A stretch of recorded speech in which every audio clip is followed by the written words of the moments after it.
Hello students, कैसे हैं आप सब लोग। I am CA Veena Desai और हम लोग पढ़ रहे हैं ACCA F2 मैनेजमेंट अकाउंटिंग।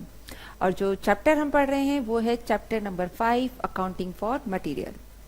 और हमारा जो टॉपिक चल रहा है वो टॉपिक है इकोनॉमिक ऑर्डर क्वांटिटी। तो इकोनॉमिक ऑर्डर क्वांटिटी क्या होती है? It is that reorder quantity where total of ordering cost and carrying cost is minimum. तो यहाँ पर हमारी टोटल एनुअल कॉस्ट सबसे मिनिमम आ जाती है। लेकिन हमने कल कुछ और क्वेश्चंस देखे थे जब हमें सप्लायर क्वांटिटी डिस्काउंट ऑफर करता है। तो जब हमें सप्लायर क्वांटिटी डिस्काउंट ऑफर करता है तब हमें दोनों प्रपोजल इवैल्यूएट करके देखने होते हैं कि किस प्रपोजल में हमारी टोटल एनुअल कॉस्ट कम आ रही है।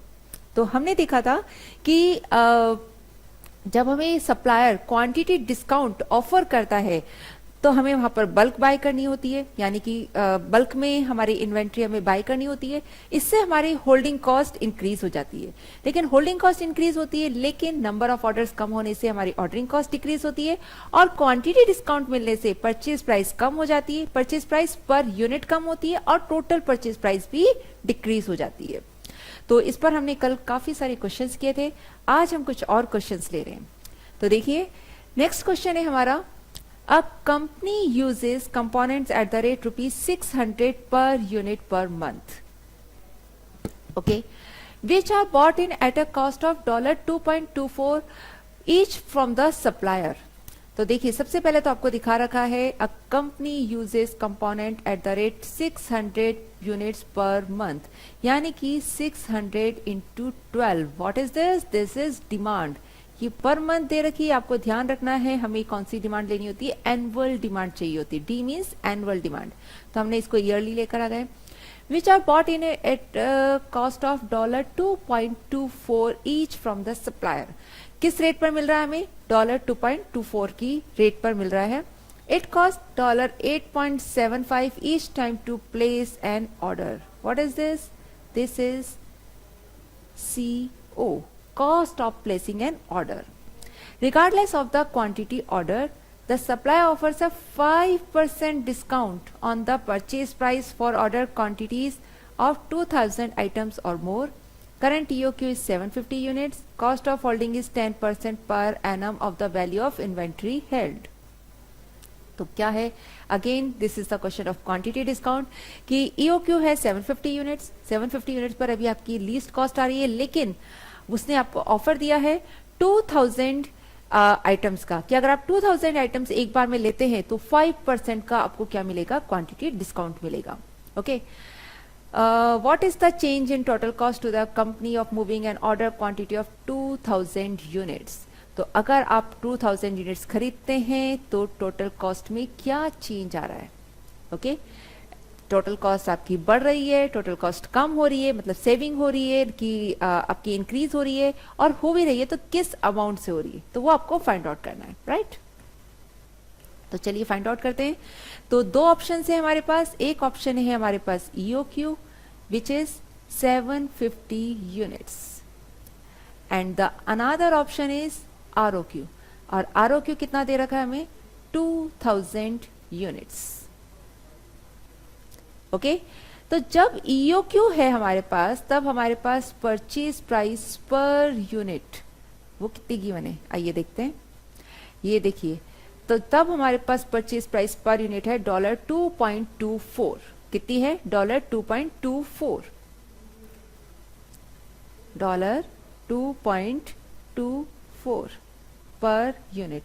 ये नॉर्मल परचेज प्राइस है। ओके, लेकिन जब आप 2000 यूनिट्स एक बार में खरीदते हैं तब आपको क्या मिल रहा है? क्वांटिटी डिस्काउंट मिल रहा है। तो कितने का क्वांटिटी डिस्काउंट मिल रहा है? 5% का क्वांटिटी डिस्काउंट मिल रहा है। तब हमारी परचेज प्राइस क्या हो जाएगी? $2.24 में से 5% हम रिड्यूस कर देंगे, डिस्काउंट है 5%, तो हमारी जो प्राइस होगी वो होगी 2.24 माइनस 5%, $2.128, $2.128। ये हमारी परचेज प्राइस हो जाएगी। चलिए प्रपोजल इवैल्यूएट करते हैं कि दोनों प्रपोजल में से हमारा क्या इम्पैक्ट आता है कॉस्ट पर। कॉस्ट इंक्रीज होती है, डिक्रीज होती है क्वांटिटी डिस्काउंट के बाद में। चलिए देखते हैं। तो फर्स्ट हमें क्या करना है तीनों ही कॉस्ट हमें ऐड करनी है, यानी टोटल कॉस्ट हमें कैलकुलेट करनी, टोटल एनुअल कॉस्ट, यानी कि purchase cost plus ordering cost plus carrying cost. Start करते हैं। फर्स्ट है हमारी परचेज कॉस्ट। तो परचेज कॉस्ट क्या होगी, कितनी यूनिट्स देनी है हमें, 600 पर मंथ है और ईयर की हो जाएगी 600 इंटू 12। तो 600 इंटू 12 ये हो गई है हमारी purchase cost. Purchasing quantity annual, ये डिमांड, एनुअल डिमांड हो गई है, और परचेज प्राइस पर यूनिट है 2.24।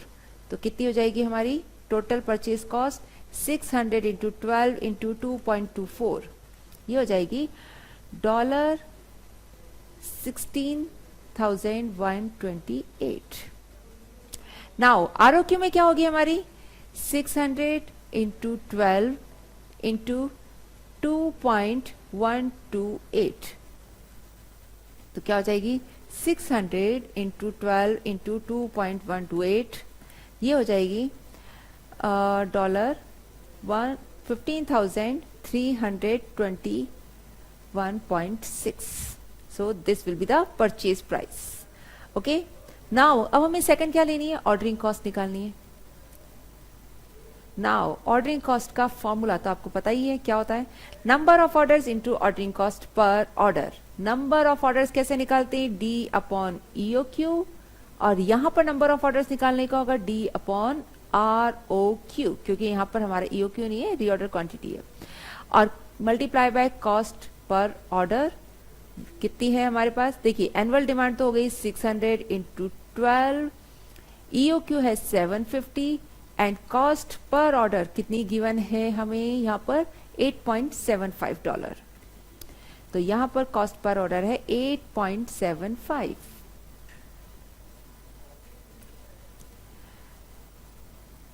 और यहां पर हमारी कितनी हो जाएगी 600 इंटू 12 अपॉन री ऑर्डर क्वांटिटी है 2000, कॉस्ट पर ऑर्डर है 8.75। तो कितना हो जाएगा ऑर्डरिंग कॉस्ट, देखते हैं। ईओक्यू के टाइम पर हमारी ऑर्डरिंग कॉस्ट होगी 600 into 12 divide by 750, number of orders into 8.75, ये हो जाएगी $84। और जब हमारी रीऑर्डर क्वांटिटी 2000 है तब हमारी होगी 600 into 12 divide by 2000 into 8.75, 31.5। Similarly carrying cost find out करनी है हमें। कैरिंग कॉस्ट कितनी हो जाएगी हमारी, हाफ इंटू ईओक्यू है 750 into carrying cost per unit per annum. यहाँ पर परचेज प्राइस 2.24 है और कैरिंग कॉस्ट कितनी दे रखी है, इट इज 10% पर एनम। तो 10% ऑफ परचेज प्राइस हमारी कैरिंग कॉस्ट हो गई है, ये हो जाएगी 750 डिवाइड बाई 2 इंटू 2.24 इंटू 10%, ये हो गई है $84। वैसे भी ईओक्यू पर हम जानते ही हैं कि ईओक्यू पर क्या होता है, ईओक्यू पर क्या होता है, ये ऑर्डरिंग कॉस्ट और कैरिंग कॉस्ट दोनों इक्वल होती हैं। यहाँ पर क्या हो जाएगा हमारा, हाफ इंटू रीऑर्डर क्वांटिटी हमारी 2000 इंटू, अब परचेज प्राइस हमारी यहाँ चेंज हो गई है, 2.128 हो गई है, 2.128 इंटू 10%। सो कितनी हो जाएगी यहाँ पर हमारी 2000 डिवाइड बाई 2 इंटू 2.128 इंटू 10%, ये हो जाएगी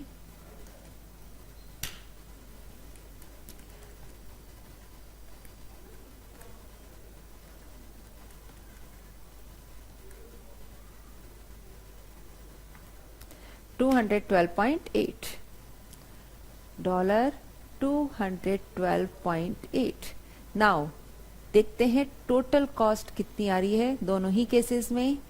आइए सबसे पहले ईओक्यू पर टोटल कॉस्ट देखते हैं, 16,128 प्लस 84 प्लस 84, तो हमारी टोटल कॉस्ट आ रही है $16,296। और आरओक्यू पर हमारी टोटल कॉस्ट कितनी आ रही है, ये आ रही है 15321.6 प्लस 31.5 प्लस 212.8, कितनी आ रही है 15,565.9। डॉलर 15,565.9। तो क्या है, सबसे पहले तो ये देखिए कि हमारी जो कॉस्ट है ईओक्यू पर ज्यादा है, और अगर हम क्वांटिटी डिस्काउंट का ऑफर अवेल करते हैं तो वहां पर कम है। तो कितना सेविंग हो रही है, सेविंग कितनी हो रही है, वो हो रही है -16296, ये हो रही है 730.1 डॉलर 730.1 की हमारी क्या हो रही है, सेविंग हो रही है। तो आपसे क्या पूछा गया है, what is the change in total cost to the company of moving an order of 2000 units. तो 2000 यूनिट्स पर अगर हम मूव करते हैं तो क्या हो रहा है, हमारी डॉलर 730 की सेविंग्स हो रही है। ये देखिए यहाँ पर डॉलर 730 की सेविंग्स हो रही है, और यही रहा आपका, ये रहा डॉलर 730 की सेविंग्स। ओके, ये आपके ईओक्यू पर टोटल कॉस्ट, और ये डिस्काउंट के बाद की टोटल कॉस्ट। तो आई होप आप लोगों को ये वाला पॉइंट क्लियर हुआ होगा कि क्वांटिटी डिस्काउंट वाले क्वेश्चंस आपको किस तरह से सॉल्व करने हैं। ओके, नाउ अब हम लोग नेक्स्ट टॉपिक पर मूव कर रहे हैं, and next topic is economic batch quantity. अभी तक हमने देखा इकोनॉमिक ऑर्डर क्वांटिटी, मतलब ये इकोनॉमिक ऑर्डर क्वांटिटी किसके लिए है, रीऑर्डर मटेरियल के लिए, कि हम कितनी सप्लायर से कितनी क्वांटिटी का मटेरियल ऑर्डर प्लेस करें कि हमारी टोटल कॉस्ट कम आए। ठीक है, तो उसके लिए हमारा कौन सा कॉन्सेप्ट था, इकोनॉमिक ऑर्डर क्वांटिटी। इस इकोनॉमिक ऑर्डर क्वांटिटी में क्या था कि हम ऑर्डर कितने का प्लेस करें, कितने का ऑर्डर प्लेस करें सप्लायर को। तो जो हम ऑर्डर प्लेस करते थे वो किसके लिए करते थे, रॉ मटेरियल के लिए करते थे, राइट। तो ये किसमें, ये कॉन्सेप्ट किसमें था आपके, ये कॉन्सेप्ट था इकोनॉमिक ऑर्डर क्वांटिटी का था। नाउ अभी हम लोग नेक्स्ट कॉन्सेप्ट देखने जा रहे हैं। ठीक है, वो नेक्स्ट कॉन्सेप्ट क्या है, इकोनॉमिक बैच क्वांटिटी, EBQ। अब EBQ होता है, क्या होता है, देखिए जो बहुत सारी जगहों पर जो हम प्रोडक्शन करते हैं वो प्रोडक्शन क्या करते हैं, बैचेस में करते हैं। फॉर एग्जांपल अगर हम बात करें कि शर्ट्स की, ठीक है, अब शर्ट्स आपकी बहुत साइज की आती है, आपकी 40 साइज की भी आती है, 42 साइज की भी आती है, 44 साइज की भी आती है, 38 साइज की भी आती है। तो ये शर्ट्स बनती कैसे, ये शर्ट्स बैचेस में बनती है, मतलब एक सेटअप लगता है, कंपनी में एक सेटअप तैयार किया जाता है। अगर वो 38 साइज की बैच बना रहे तो वो सेटअप पूरा 38 साइज की शर्ट्स के लिए सेटअप तैयार हो जाता है, राइट। अब उस बैच में सिर्फ 38 साइज की आपकी शर्ट्स निकल कर आती है। अगर हम बात करें 40 साइज की, तो 40 साइज के लिए एक अलग सेटअप तैयार होगा और सिर्फ 40 साइज की शर्ट्स निकल के आएगी। सिमिलरली अगर हम शूज की बात करते हैं तो शूज मैन्युफैक्चरिंग में भी बैचेस में काम होता है। आपकी 7 साइज नंबर का शूज है, 5 नंबर का शूज है, 6 नंबर का शूज है, तो ये जो भी नंबर्स के शूज है उनका एक सेटअप तैयार होता है। अगर 6 नंबर के या 7 नंबर के शूज का तैयार हो रहा है तो उसका एक सेटअप तैयार किया जाता है और उसमें सिर्फ 7 नंबर के शूज ही आपके रेडी होते हैं। सिमिलरली आप लोगों ने मेडिसिन देखी होंगी, मेडिसिन के पीछे अगर आप देखेंगे तो वहां पर भी बैच नंबर लिखा हुआ होता है। तो जो बैच नंबर होता है उस बैच नंबर पर सिर्फ वो जो बैच नंबर जिन जिन के भी टैबलेट्स के पीछे, जिन जिन दवाइयों के पीछे वो बैच नंबर लिखा हुआ है, वो वाली सारी दवाइयां एक ही बैच में तैयार हुई हुई है आपकी। ठीक है, तो ये क्या कहलाता है, हमारा बैच कॉस्टिंग कहलाती है। जब आपके जो भी प्रोडक्ट्स हैं उन प्रोडक्ट्स की मैन्युफैक्चरिंग हम बैचेस में करते हैं, ये क्या कहलाती है, बैच कॉस्टिंग कहलाती है। ठीक है, now what is EBQ। EBQ क्या होता है, देखिए साल भर में मुझे करना है सपोज 1 लाख यूनिट्स का प्रोडक्शन करना है। कितना का प्रोडक्शन करना है, 1 लाख यूनिट्स का प्रोडक्शन करना है। नाउ अब हम EBQ देख रहे हैं, तो हम एक बैच में, 1 बैच में कितनी यूनिट्स का प्रोडक्शन करें, कितनी यूनिट्स का प्रोडक्शन करें कि total production cost, total production cost कौन सी वाली टोटल प्रोडक्शन कॉस्ट, एनुअल, साल भर की जो टोटल प्रोडक्शन कॉस्ट है वो क्या हो, हमारी मिनिमम हो जाए। क्या हो जाए, वो मिनिमम हो जाए। तो उसको हम कहते हैं इस बैच क्वांटिटी में कितनी यूनिट्स का प्रोडक्शन करें तो कि हमारी total annual production cost minimum हो जाए। इस यूनिट्स को हम क्या कहते हैं, इकोनॉमिक बैच क्वांटिटी। क्या कहेंगे इसको हम, इकोनॉमिक बैच क्वांटिटी। यस, तो इकोनॉमिक बैच क्वांटिटी क्या हो गया है आपका, EBQ, कि हम कितनी यूनिट्स का प्रोडक्शन करें कि हमारी टोटल कॉस्ट, कौन सी total cost, total production cost minimum हो जाए, right. Total production cost minimum हो जाए। अब टोटल प्रोडक्शन कॉस्ट मिनिमम होने के लिए तो पहले हम देखते हैं कि टोटल प्रोडक्शन कॉस्ट में कौन कौन सी कॉस्ट आती है। तो देखिए मैंने अभी बात की कि अगर हम जैसे 40 नंबर की शर्ट्स का मैन्युफैक्चरिंग कर रहे हैं, हम शर्ट मैन्युफैक्चर कर रहे हैं 40 नंबर की, तो 40 नंबर की शर्ट मैन्युफैक्चर करने के लिए हमें एक सेटअप तैयार करना होगा। वहीं अगर मैं 40 नंबर्स की शर्ट से अपनी शर्ट की साइज अगर 44 का मैन्युफैक्चरिंग शुरू करती हूं तो मुझे एक दूसरा सेटअप तैयार करना होगा। ठीक है, तो मुझे हर एक बैच के लिए एक अलग अलग सेटअप तैयार करना होगा। हर एक बैच के लिए एक अलग अलग सेटअप तैयार करना होगा और हर एक सेटअप पर मेरी एक कॉस्ट लगती है और उसको हम बोलते हैं सेटअप कॉस्ट। कौन सी कॉस्ट लगती है? Setup cost. ठीक है, तो यहां पर जब हम इकोनॉमिक बैच क्वांटिटी देखते हैं तब हमारे पास जो कॉस्ट होती है, तो कौन सी कॉस्ट होती है? इसमें तीन तरह की कॉस्ट होती है। पहली कॉस्ट होती है प्रोडक्शन कॉस्ट, वो यूनिट को मैन्युफैक्चर करने की कॉस्ट होती है। ठीक है, कौन सी कॉस्ट होती है? Production cost. फर्स्ट कॉस्ट होती है हमारी प्रोडक्शन कॉस्ट, जो पर यूनिट मैन्युफैक्चर करने की कॉस्ट होती है। ये फिक्स रहती है, लेकिन जो चेंज होती है उसमें से कौन सी कॉस्ट चेंज होती है? एक कॉस्ट तो चेंज होती है हमारी सेटअप कॉस्ट, क्योंकि हर एक बैच के लिए हमें अलग अलग सेटअप तैयार करना होता है। ठीक है, इसके बाद हमारी एक कॉस्ट और लगती है, ये सेकंड नंबर की कॉस्ट हो गई। एक कॉस्ट और लगती है और वो कॉस्ट होती है हमारी कैरिंग कॉस्ट। कौन सी कॉस्ट होती है? Carrying cost. एक बैच में अगर आपने ज्यादा क्वांटिटीज अगर आपने मैन्युफैक्चर करी है तो उन क्वांटिटीज को आपको क्या करना पड़ेगा? हेल्ड करके रखना पड़ेगा। और कम क्वांटिटीज करी है अगर आपने मैन्युफैक्चर, तो कम क्वांटिटीज आपको कैरी करके चलनी पड़ेगी।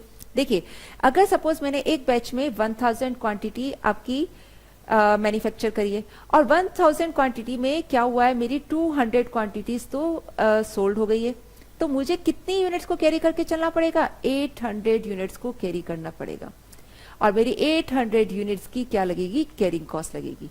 वहीं अगर इस बैच में मैं 1000 की जगह अगर सिर्फ मतलब करती हूँ 500 यूनिट्स का, 500 यूनिट्स की मैन्युफैक्चरिंग करती हूँ और 200 यूनिट्स मेरी सोल्ड हो रही है, तो मुझे अब कितनी यूनिट्स को कैरी करके चलना पड़ेगा? 300 यूनिट्स को ही कैरी करके चलना पड़ेगा। तो आपने देखा, अब मैं सिर्फ 300 यूनिट्स ही यहाँ कैरी करूंगी, तो इसके कंपैरिजन में यहाँ पर क्या होगी? मेरी कैरिंग कॉस्ट कम हो जाएगी, लेस हो जाएगी। ठीक है, तो ये क्या कहलाता है? अब हमें क्या करना होता है? देखिए, सबसे पहले तो जब भी हम प्रोडक्शन करते हैं हमारी कॉस्ट क्या होती है? तीन तरह की कॉस्ट लगती है। फर्स्ट, कॉस्ट ऑफ मैन्युफैक्चरिंग, ये तो फिक्स होगी। साल भर में आपको जितनी अगर 10,000 यूनिट्स का आपको मैन्युफैक्चरिंग करना है और पर यूनिट की कॉस्ट आ रही है सपोज ₹100 आ रही है, तो ये फिक्स रहेगी आपकी। ठीक है, अब जो चेंज होता है वो किस में चेंज होता है? या तो सेटअप कॉस्ट में या कैरिंग कॉस्ट में। तो अगर आपकी कैरिंग कॉस्ट, आप एक में बैच क्वांटिटी अगर ज्यादा ले रहे हैं, जस्ट लाइक वो क्या है आपकी economic order quantity. Economic order quantity में क्या होता था? अगर आपकी रीऑर्डर क्वांटिटी बढ़ती थी, जैसे ही आपकी रीऑर्डर क्वांटिटी बढ़ती थी, इंक्रीज होती थी, तो आपके नंबर ऑफ ऑर्डर्स क्या हो जाते थे? डिक्रीज हो जाते थे। रीऑर्डर क्वांटिटी इंक्रीज हो रही है तो नंबर ऑफ ऑर्डर्स क्या होते थे आपके? डिक्रीज हो जाते थे। और नंबर ऑफ ऑर्डर्स डिक्रीज होते ही आपकी ऑर्डरिंग कॉस्ट डिक्रीज हो जाती थी। ठीक है, वो भी डिक्रीज हो जाती थी। सेम यहां पर सेटअप कॉस्ट का चलेगा। सेटअप कॉस्ट में भी सेम चीज चलेगी। क्या चलेगी सेम चीज? जैसे ही आपकी एक बैच में जो आप क्वांटिटी का प्रोडक्शन कर रहे हैं वो इंक्रीज हुआ, तो आपकी सेटअप कॉस्ट क्या होगी? नंबर ऑफ सेटअप्स डिक्रीज हो जाएंगे, और सेटअप कॉस्ट भी अल्टीमेटली डिक्रीज हो जाएगी। देखिए, अगर मेरे टोटल मुझे करना है 10,000 क्वांटिटी पूरे साल भर में यूनिट्स मैन्युफैक्चर करनी है, एक बैच में मैं कर रही हूँ 1000, तो मेरे नंबर ऑफ सेटअप्स कितने लगेंगे? 10 सेटअप्स लगते हैं। और वहीं अगर मैं एक सेटअप में 10,000 क्वांटिटी का मैन्युफैक्चरिंग करती हूँ तो मेरे नंबर ऑफ सेटअप कितने हो जाएंगे? 1 सेटअप होगा। अब आप मुझे बताएंगे किसमें मेरी सेटअप कॉस्ट कम आएगी? बिल्कुल ऑब्वियसली जहां मेरा 1 सेटअप लग रहा है तो 1 सेटअप की ही कॉस्ट आएगी। रेट पर सेटअप आपकी फिक्स होती है और आपकी क्या होती है? जैसे जैसे ऑर्डरिंग क्वांटिटी इंक्रीज होती है, सॉरी ऑर्डरिंग क्वांटिटी नहीं, बैच क्वांटिटी इंक्रीज होगी, नंबर ऑफ सेटअप्स डिक्रीज होंगे और क्या हो जाएगा? आपकी टोटल सेटअप कॉस्ट डिक्रीज हो जाएगी। ऑन द कॉन्ट्रेरी क्या है? इसको हम लिख लेते हैं यहां पर जैसे जैसे बैच क्वांटिटी क्या होगी आपकी, इंक्रीज होगी, बैच क्वांटिटी इंक्रीज होगी, तो क्या इंपैक्ट आएगा, आपके नंबर ऑफ सेटअप्स क्या होंगे, आपके डिक्रीज हो जाएंगे, और टोटल सेटअप कॉस्ट क्या हो जाएगी आपकी, डिक्रीज हो जाएगी। तो सेटअप कॉस्ट क्या होगी, बैच क्वांटिटी के इंक्रीज होने पर ये डिक्रीज हो जाएगा। वहीं इसके इंक्रीज होने पर कैरिंग कॉस्ट का क्या इंपैक्ट आएगा, अब ज्यादा बैच क्वांटिटी आप करेंगे तो ज्यादा क्वांटिटीज आपको होल्ड करनी पड़ेगी और कैरिंग कॉस्ट क्या होगी आपकी, इंक्रीज हो जाएगी।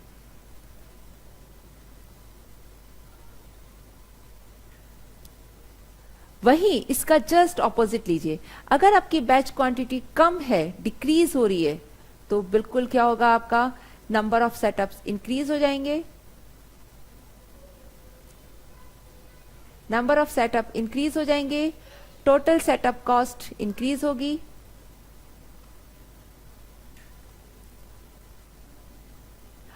और कैरिंग कॉस्ट पे क्या इंपैक्ट आएगा, बिकॉज अब हमें कम यूनिट्स कैरी करके चलनी पड़ेगी, तो कैरिंग कॉस्ट क्या हो जाएगी, डिक्रीज हो जाएगी। राइट अब देखते हैं EBQ का फॉर्मूला। तो बिल्कुल फॉर्मूला वैसा ही है जैसा हमारा क्या है, इकोनॉमिक ऑर्डर क्वांटिटी का फॉर्मूला है। इकोनॉमिक ऑर्डर क्वांटिटी का फॉर्मूला क्या था, ट्वाइस ऑफ डी इंटू क्या है, cost of holding upon cost of order divide by cost of holding. तो ये हमारा EOQ का फॉर्मूला था, ठीक है। अब यहां पर हम क्या ले लेते हैं, यहां पर हम लोग लेते हैं, देखिए ये कॉस्ट ऑफ सेटअप आ जाती है, इसको अभी यहां पर हमने CO से ही डिनोट कर रखा है, ठीक है। तो सेम चीज रहेगी, मेरी अगर साल भर में डिमांड आ रही है 10,000 यूनिट्स की, और अगर मैं मैन्युफैक्चर कर रही हूँ 20,000 यूनिट्स, राइट, 20,000 यूनिट्स मैन्युफैक्चर कर रहे हैं, तो देखिए क्या रहता है हमारा फॉर्मूला, ट्वाइस इंटू डी, ये क्या है हमारी demand, what is this, demand, ये क्या चीज आ गई हमारी, demand, D is equal to 10,000 units की हमारी डिमांड हो रही है, ये क्या है CO, D is equal to annual demand, जितने की आपकी डिमांड है, ओके। CO क्या हो गई, कॉस्ट पर सेटअप, ये पर सेटअप की कॉस्ट हो गई है। CH अभी भी क्या होगी हमारी, कॉस्ट ऑफ होल्डिंग होगी, ठीक है, लेकिन कॉस्ट ऑफ होल्डिंग थोड़ी सी डिफरेंट होती है, इसका हमारा फॉर्मूला होता है 1 minus D upon R, 1 minus D upon R, R क्या है, टोटल रिप्लेनिशमेंट या total manufacturing units, total units की जितने की आप मैन्युफैक्चरिंग कर रहे हैं, ठीक है, वो हमारी आर हो गई है। अब देखिए यहां पर 1 माइनस डी अपॉन आर क्यों किया है, देखिए सपोज मैंने साल भर में मुझे 20,000 यूनिट्स का प्रोडक्शन करना है, हो रहा है, और मेरी 10,000 यूनिट्स सेल हो रही है, तो देखिए मुझे होल्ड करके कितना रखना पड़ रहा है, मुझे होल्ड करके सिर्फ 10,000 यूनिट्स ही रखनी पड़ रही है। या इसको मैं लेती हूँ, अगर मेरी 5,000 यूनिट सोल्ड हो रही है, ओके, अगर मेरी 5,000 सोल्ड हो रही है तो मुझे होल्ड करके कितना रखना पड़ रहा है, अब 15,000 ही यूनिट्स होल्ड करके रखनी पड़ रही है। तो मेरी जो होल्डिंग कॉस्ट होगी वो किसके लिए होगी, सिर्फ 15,000 के लिए होगी। तो मतलब मैंने वही किया है यहाँ पर, देखिए हमारे फॉर्मूले में क्या, 1 माइनस डी अपॉन आर, यानी कि कॉस्ट ऑफ होल्डिंग जो भी है 1 में से हमने क्या माइनस कर दिया, 5,000 तो हमारी सेल हो रही है, होल्ड कितना कर रहे हैं हम लोग, आउट ऑफ 20,000, तो हम होल्ड कितना करके रखेंगे, सिर्फ 15,000 ही होल्ड करके रख रहे हैं। तो 15,000 कितना हो गया है, 75%। देखिए कितना हो गया है, 5,000 अपॉन 20,000, यानी कि कितना हो गया, 5,000 डिवाइड बाय 20,000 इंटू 100, ये हो गया हमारा 25%।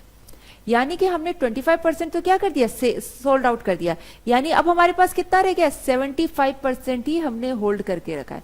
तो जो हमारी होल्डिंग कॉस्ट होगी वो कितनी होगी, सिर्फ जितनी भी टोटल होल्डिंग कॉस्ट है उसका 75% ही चार्ज करेंगे। कितना करेंगे, जितनी होल्डिंग कॉस्ट है उसका 75% ही हम लोग चार्ज करके चलेंगे। तो जो जितना परसेंट चार्ज करेंगे उसके लिए ये वाला फॉर्मूला दिया है 1 minus D upon R, right. तो देखिए इकोनॉमिक बैच क्वांटिटी का हमारा फॉर्मूला क्या होता है, 2 इंटू CO, CO क्या है, cost of setting up 1 batch ready to be produced, D यानी demand per annum, CH cost of holding 1 unit for 1 year, ये डी अपॉन आर, आर क्या है, annual replenishment rate. Annual replenishment rate मतलब क्या हो गया हमारा, जितना टोटल यूनिट्स का हम मैन्युफैक्चर कर रहे हैं, राइट। तो ये हमारा फॉर्मूला हो गया इकोनॉमिक बैच क्वांटिटी का। आइए इस पर हम क्वेश्चन लेते हैं।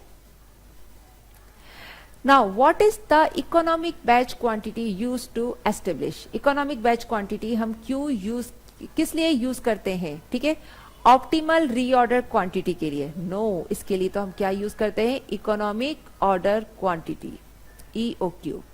ऑप्टिमल रीऑर्डर लेवल नहीं, इसके लिए हम भी रीऑर्डर लेवल कैलकुलेट करते हैं, वो अभी हम आगे देखेंगे। मैक्सिमम इन्वेंट्री लेवल नहीं। Optimal quantity to be manufactured, yes, एक बैच में हमें कितनी ऑप्टिमम क्वांटिटी का मैन्युफैक्चरिंग करना है, उसके लिए हम क्या लेते हैं, economic batch quantity. Answer is D, ये रहा आंसर। नाउ नेक्स्ट क्वेश्चन देखते हैं। A company manufactures a product in batches and then holds the items produced in finished goods inventory until they are sold. It is capable of replenishing the products at the rate of 1 lakh units per year. Yes, कितना units replenish कर सकते हैं, 1 lakh. So this is R. But annual sales demand is just 40,000 units. तो ये आपकी क्या हो गई है, डिमांड हो गई है, D. तो आप देखिए 40,000 में से 1 लाख में से 40,000 आपकी सोल्ड आउट हो रही है, तो आपकी 60,000 यूनिट्स ही आपको होल्ड करके रखनी है। तो जो आपकी कॉस्ट ऑफ होल्डिंग होगी वो कितनी हो जाएगी, 60% ही हो जाएगी, क्योंकि 40% तो आप सोल्ड कर रहे हैं। तो cost of setting up A batch production run is 1500, what is this, CO, and cost of holding a unit of the product in inventory is $25 per year. What is the EBQ for manufacturing this product? EBQ निकालना है, so EBQ का हमारा formula क्या होगा, √2DCO upon CH, लेकिन वो क्या करेंगे हम, 1 - D अपॉन R, जो आप सेल कर रहे हैं जितना परसेंट उसको हम माइनस कर देंगे, जितना होल्ड करके रख रहे हैं कॉस्ट ऑफ इन्वेंट्री हम उसी की लेंगे, कॉस्ट ऑफ होल्डिंग, ओके। तो ट्वाइस एनुअल डिमांड है हमारी, सेल्स डिमांड है 40,000, कॉस्ट ऑफ सेटअप पर सेटअप हमारी है 1500,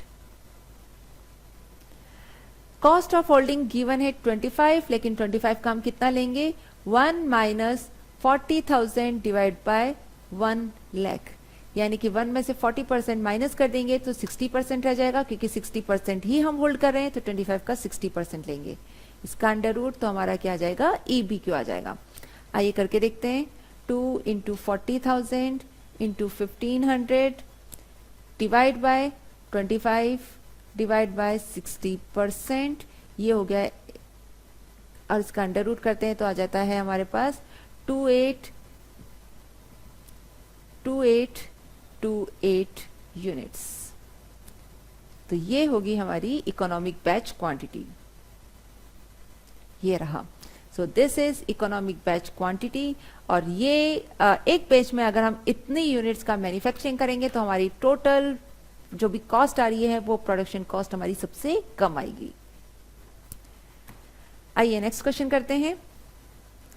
the following is relevant for item X, तो ये सब है। Production is at a rate of 500 units per week, एक वीक में हम 500 यूनिट्स का प्रोडक्शन कर रहे हैं। Demand is 10,000 units per annum, evenly spread over 50 working weeks. Okay. Setup cost is $2,700 per batches. Storage cost is $2.5 per unit for a year. So this is the storage cost, CH. Okay. $2.5 per unit. Now setup cost है $2,700 per batch. So what is this? CO. Demand 10,000, it is D, and जो production है वो क्या है, 500 units per week हो रहा है, यानी आर रिप्लेनिशमेंट जो रेट है वो 500 यूनिट्स पर वीक है, तो हमें पूरे साल की चाहिए, तो पूरे साल में कितने वीक्स हैं, 50 वीक्स हैं, तो आर कितना हो जाएगा हमारा, 25,000 यूनिट्स। आउट ऑफ 25,000 यूनिट्स 10,000 की आपकी डिमांड आ रही है, यानी 10,000 आप सेल कर रहे हैं, रिमेनिंग जो बच गया है वो रिमेनिंग आपका क्या होगा, होल्ड करेंगे, और उसी के हमें होल्डिंग कॉस्ट निकालनी होती है। तो चलिए आइए इकोनॉमिक बैच क्वांटिटी कैलकुलेट करते हैं। सारे फिगर्स हमारे पास आ गए हैं। EBQ का हमारा फॉर्मूला होता है twice D into CO upon CH, 1 minus D upon R. So 2 into D है हमारी 10,000. कॉस्ट पर सेटअप कितना है हमारे पास 2700 divide by cost of holding है 2.5. 1 माइनस डी है 10,000 एंड आर है हमारे पास 25,000. सो सॉल्व करते हैं इसे.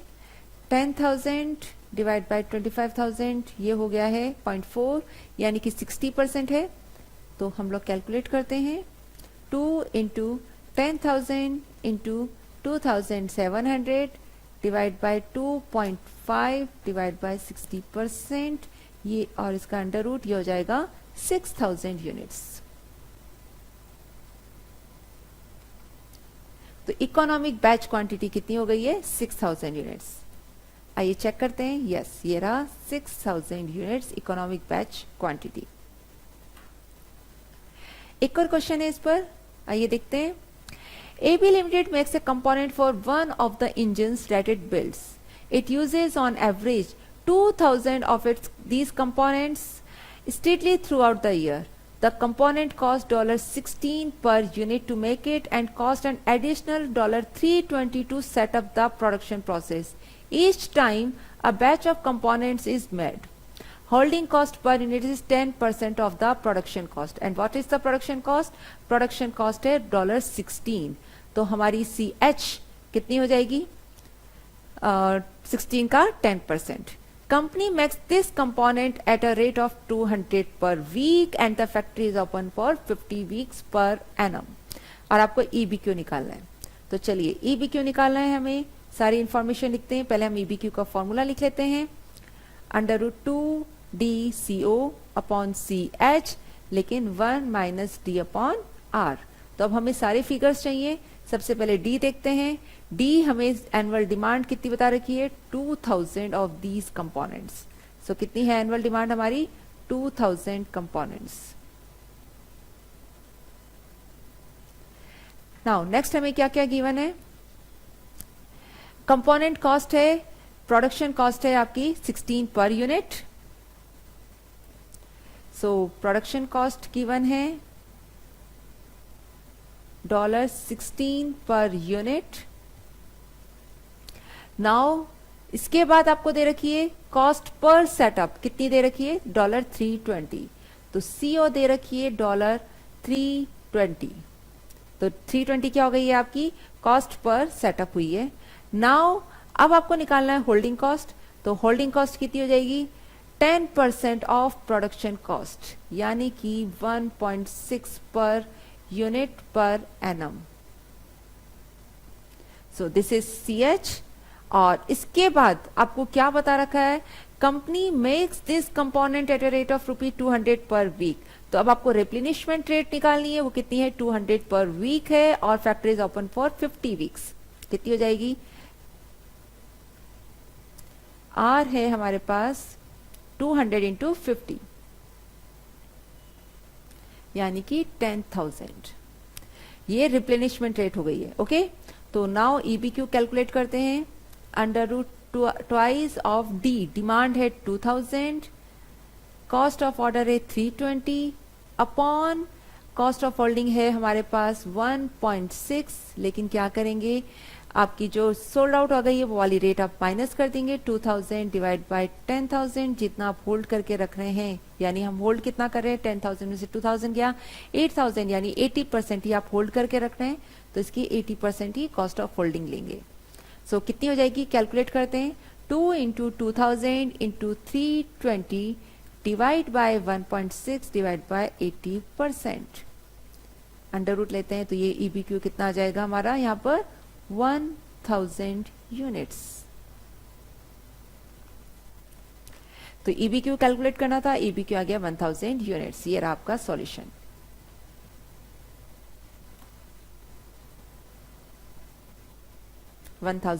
units.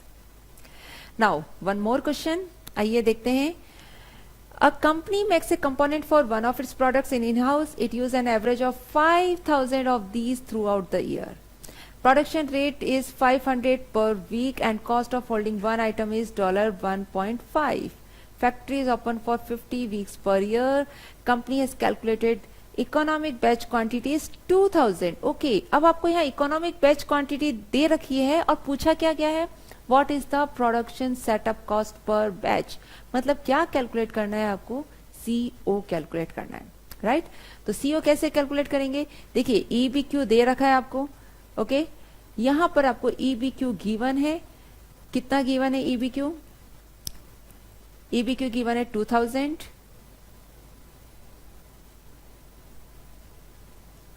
सीओ आपको फाइंड आउट करना है, लेकिन आपको डी दे रखा है. डी कितना है, देखिए 5000. कितना है डी, 5000 है. डी है 5000 यूनिट्स. आपको आर भी गिवन है. देखिए आर कितना गिवन है, कंपनी की प्रोडक्शन रेट है 500 पर वीक और टोटल वीक से 50. तो कितना हो गया है, 500 इंटू 50, ये हो गया 25,000 यूनिट्स. नाउ और आपको क्या दे रखी है, cost of holding one item दे रखी है, it is 1.5. C H given है आपको $1.5 पर यूनिट पर एनम. दोनों चीज गिवन है और आपको सीओ निकालना है. तो बस ईबीक्यू का फॉर्मूला लिखते हैं हम लोग और उसमें सब कुछ इनपुट कर देते हैं हम. तो 2 into D into C O upon C H 1 minus D upon R. EBQ given है, it is 2000, twice of D, demand है 5000 यूनिट्स. कॉस्ट ऑफ ऑर्डर है, आपको फाइंड आउट करना है. सी एच गिवन है हमें 1.5, 1 minus D upon R, it is 5000 upon 25,000. आइए इसे फर्दर हम सॉल्व करते हैं. तो ये हो जाएगा आपका 2000 का स्क्वायर, इसका तो स्क्वायर करेंगे और यहां अगर हम सॉल्व करेंगे तो ये क्या हो जाएगा हमारा 2 into 5000 into C O upon. अब यहां हम इसको पहले सॉल्व कर लेते हैं. तो 5000 डिवाइड बाय 25,000, ये कितना हो गया है 0.2. तो 1 माइनस 0.2 कितना हो गया है 1.5 इंटू 0.8. और अब हम सीओ निकाल सकते हैं. सीओ कितना हो जाएगा आपका, सीओ हो जाएगा 2000 into 2000 into 1.5 into 0.8 divide by 2 into 5000. तो सीओ आ जाएगा, इससे सॉल्व कर लेते हैं. 2000 into 2000 into 1.5 into 0.8 divide by 2 divide by 5000. तो ये आ रही है आपकी सीओ आ रहा है $480 पर सेटअप. तो कॉस्ट पर सेटअप आई है 480. ये रहा आपका कॉस्ट पर सेटअप $480, राइट. ये आपका फॉर्मूला है, ये इन्होंने सॉल्व कर रखा है और ये हमने यहां पर भी सॉल्व करा है, राइट. यहां पर आपको निकालना था, आंसर इज सी. तो ये था बच्चों इकोनॉमिक बैच क्वांटिटी, राइट. यहां तक हमने इकोनॉमिक बैच क्वांटिटी पढ़ा है. तो अभी तक हम लोग क्या क्या कर चुके हैं, देखिए फर्स्ट लेक्चर में हमने वेरियस डॉक्यूमेंट्स के बारे में पढ़ा था कि कौन कौन से डॉक्यूमेंट्स आते हैं यहाँ पर काम. जो कंपनी है, कंपनी में इन्वेंट्री से रिलेटेड क्या क्या डॉक्यूमेंट्स यूज में आते हैं. फिर हमने हमारे ऑर्डरिंग कॉस्ट, कैरिंग कॉस्ट और परचेज कॉस्ट के बारे में देखा. ईओक्यू के बारे में देखा, ईओक्यू विद डिस्काउंट के बारे में देखा, बफर स्टॉक के बारे में देखा है और अभी हमने रिसेंटली किया है इकोनॉमिक बैच क्वांटिटी. नाउ अब हम लोग नेक्स्ट टॉपिक लेने जा रहे हैं. नेक्स्ट टॉपिक है हमारा रीऑर्डर लेवल. तो बेसिकली ये क्या है, फिक्सेशन ऑफ वेरियस लेवल है. अभी हम लोग यहाँ पर जो करेंगे वो various fixation of various levels करेंगे. वेरियस लेवल में कौन कौन से आते हैं, एक तो आता है आपका रीऑर्डर लेवल आता है, एक मैक्सिमम लेवल आता है, मिनिमम लेवल आता है, एवरेज लेवल आता है. क्या होते हैं ये लेवल्स और क्यों हमें इनको कंपनीज में इन लेवल्स को सेट करने की जरूरत पड़ती है. देखिए एक कंपनी की बात करते हैं तो एक कंपनी में बहुत सारी, अगर हम बहुत अच्छे लार्ज स्केल पर अगर हमारी मैन्युफैक्चरिंग हो रही है तो लार्ज स्केल पर जब मैन्युफैक्चरिंग होती है तो इन्वेंट्री भी हमें बहुत सारी होल्ड करके रखनी पड़ती है, ठीक है। अब इतनी सारी जब हम इन्वेंट्री होल्ड करके रखते हैं तब क्या होता है, बहुत सारी इन्वेंट्रीज में ये भी हो सकता है कि हमारी वो इन्वेंट्री मिसयूज हो जाए, लॉस हो सकता है, ऑब्सोलीट होने के चांसेस बढ़ जाते हैं अगर आपने ज्यादा इन्वेंट्री कैरी करके रख ली है। अगर आपने बहुत ज्यादा इन्वेंट्री कैरी करके रख ली है तो क्या हो सकता है आपका, एक तो सबसे पहला जो हमारा बड़ा लॉस होता है वो क्या होता है कि आपकी उस इन्वेंट्री को कैरी करके रखने पर आपकी कॉस्ट ऑफ इन्वेस्टमेंट वो आपकी इंक्रीज हो जाती है, ठीक है। कैरिंग कॉस्ट, ओवरऑल हमारी कैरिंग कॉस्ट इंक्रीज हो जाती है, ऑब्सोलिसेंस के चांसेस बढ़ जाते हैं। वहीं अगर सपोज आपने इन्वेंट्री कम कैरी करी और आपको जरूरत पड़ी और उस वक्त इन्वेंट्री आपकी अवेलेबल नहीं रही तो क्या हो सकता है, आपका स्टॉक आउट हो सकता है। स्टॉक आउट की वजह से क्या हो सकता है, आपका प्रोडक्शन बीच में रुक सकता है, इंटरप्ट हो सकता है, आपके जो ऑर्डर्स हैं वो टाइमली फुलफिल नहीं हो सकते, हो सकता है कि वो टाइमली फुलफिल ना हो पाए, तो बहुत सारे आपकी प्रॉब्लम्स क्रिएट हो सकती है। इन सारी प्रॉब्लम से बचने के लिए कि ना तो हम ज्यादा इन्वेंट्री कैरी करें ना हमारी कम इन्वेंट्री हो, इन सब से बचने के लिए हम लोग क्या करते हैं, वेरियस लेवल फिक्स कर देते हैं। और वो वेरियस लेवल क्या क्या होते हैं, वो वेरियस लेवल होते हैं, एक लेवल होता है हमारा मैक्सिमम लेवल। मैक्सिमम लेवल क्या होता है, देखिए ये एक अगर हम ग्राफ देखिए ये एक बार है, तो मैक्सिमम लेवल क्या होता है कि इस लेवल से अबाउ हमारा नहीं इन्वेंट्री जानी चाहिए। एक्सपर्ट्स आते हैं, एक्सपर्ट्स पूरी हमारी मैन्युफैक्चरिंग वगैरह सब देखकर ये डिसाइड कर लेते हैं कि ये लेवल हाईएस्ट होना चाहिए, इससे अबाव हमें इन्वेंट्री की जरूरत एट ए टाइम नहीं हो सकती है। इससे ज्यादा अगर आप मैक्सिमम लेवल एक फिक्स कर दिया, उससे ज्यादा अगर आप इन्वेंट्री होल्ड करेंगे तो क्या होगा, हमारी कैरिंग कॉस्ट इंक्रीज होगी, राइट। तो एक लेवल हम फिक्स कर लेते हैं मैक्सिमम लेवल। एक लेवल हम फिक्स और करते हैं, वो कौन सा होता है हमारा मिनिमम लेवल। मिनिमम लेवल मतलब इस लेवल से बिलो हमारी इन्वेंट्री नहीं जानी चाहिए। अगर इस लेवल से बिलो अगर हमारी इन्वेंट्री जाएगी तो क्या हो जाएगा, हमारी स्टॉक आउट की पोजीशन हो सकती है। और स्टॉक आउट मतलब क्या होता है कि आपको प्रोडक्शन के लिए रॉ मटेरियल की जरूरत है, इन्वेंट्री की जरूरत है, या आपकी कस्टमर से फिनिश गुड की डिमांड आई है और आपके पास अवेलेबल नहीं है, तो क्या होगा, इन्वेंट्री की जरूरत पड़ रही है रॉ मटेरियल की और आपके पास नहीं अवेलेबल है, तो आपका प्रोडक्शन वहीं रुक जाएगा। प्रोडक्शन रुकने से आपके वर्कर्स क्या हो जाएंगे, आइडल हो जाएंगे, उनको वहीं पर ही रुकना पड़ेगा, काम छोड़ना पड़ेगा, ठीक है। ऑर्डर्स आपके टाइमली फुलफिल नहीं होंगे तो अल्टीमेटली आपकी कॉस्ट इंक्रीज होगी। तो इन सब से बचने के लिए हम लोग क्या करते हैं, एक मिनिमम लेवल फिक्स कर देते हैं, राइट।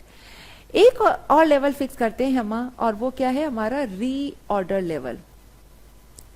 क्या होता है reorder level, reorder level in दोनों की मिनिमम और मैक्सिमम के बीच में होता है। यानी कि मिनिमम के बाद हम कुछ देखते हैं कि कुछ एवरेज कंजप्शन हम लोग रखते हैं, यहाँ पर एवरेज कंजप्शन रखते हैं, या फिर कुछ इस तरह से रखते हैं कि जितनी की हमें मैक्सिमम से मैक्सिमम रिक्वायरमेंट आ सके।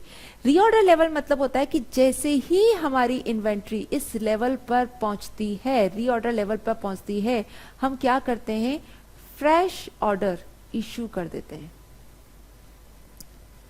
इन्वेंट्री के लिए। क्या करते हैं, इन्वेंट्री के लिए फ्रेश ऑर्डर इश्यू कर देते हैं, ठीक है। और फ्रेश ऑर्डर इश्यू कर देते हैं, और जिस लेवल पर पहुंच के हम फ्रेश ऑर्डर इश्यू करते हैं उसको हम क्या बोलते हैं, रीऑर्डर लेवल बोलते हैं। अभी हमने देखा रीऑर्डर लेवल क्या होता है। नाउ इसकी हम डेफिनेशन देखते हैं। The reorder level is the quantity of inventory in hand when A replenishment order should be placed.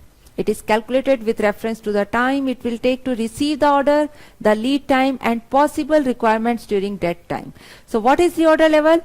It is the quantity of inventory. यानी कि जब हमारी इन्वेंट्री इस लेवल पर पहुंच जाती है, ठीक है, कब किस लेवल पर, When a replenishment order should be placed, यानी कि हमें अपना नया फ्रेश ऑर्डर इश्यू के लिए प्लेस करना होता है, तो उस लेवल को हम क्या बोलते हैं, रीऑर्डर लेवल। नाउ अभी हम लोग इन तीनों के फॉर्मूले देखने वाले हैं, maximum level, reorder level and minimum level. लेकिन इनके फॉर्मूले देखने से पहले हम दो तीन चीजों के बारे में जानते हैं। एक होता है usage. What is this, usage.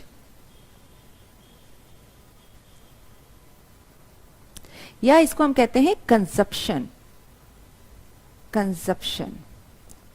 And the other one is lead time. Now consumption क्या होता है? कंजप्शन यानी कि कंज्यूम हम कितना कर रहे हैं, यानी कि सपोज एक दिन में हमारे कंजप्शन की कैपेसिटी है 70 टू 90 यूनिट्स पर डे। इसका मतलब क्या हो गया? इसका मतलब क्या हो गया कि एक दिन में मिनिमम से मिनिमम हमें रिक्वायरमेंट आएगी वो 70 यूनिट्स की आएगी। ये कौन सी रिक्वायरमेंट है? मिनिमम की, इन्वेंट्री की। एक दिन में मिनिमम हमें 70 यूनिट्स की रिक्वायरमेंट आ सकती है, और 90 यूनिट्स पर डे का मतलब क्या हो गया? एक दिन में हमें मैक्सिमम 90 यूनिट्स की रिक्वायरमेंट आ सकती है, ठीक है। और एवरेज क्या होता है? एवरेज होता है 70 प्लस 90 डिवाइड बाय 2 यानी कि 80 यूनिट्स। यानी कि एवरेज हमेशा हम कैसे निकालते हैं? जैसे हमेशा निकालते हैं minimum plus maximum divide by 2। तो ये हो गया हमारा एवरेज कंजप्शन, राइट। तो कंजप्शन हमने दो तरह के देखे कि किसी भी कंपनी में एक दिन के अंदर अगर हम डे के वाइज कंजप्शन निकाल रहे हैं, डे वाइज निकाल रहे हैं, तो पर डे मिनिमम कितने यूनिट्स की रिक्वायरमेंट आ सकती है, मैक्सिमम कितने यूनिट्स की रिक्वायरमेंट आ सकती है, और एवरेज क्या आता है? Minimum plus maximum divide by 2। Now what is lead time? Lead time या फिर डिलीवरी टाइम। लीड टाइम यानी कि डिलीवरी टाइम। डिलीवरी टाइम यानी, लीड टाइम यानी कि आपने आज सप्लायर को ऑर्डर प्लेस किया और सप्लाई को ऑर्डर प्लेस करने के बाद कितने टाइम पीरियड में आपके पास दोबारा सप्लायर से आपके पास गुड्स डिलीवर हो रहे हैं। आप ऑनलाइन सब जने ऑर्डर करते हैं, अमेजन पर, मिंत्रा पर, फ्लिपकार्ट पर, और भी ऑनलाइन आप लोग ऑर्डर प्लेस करते हैं।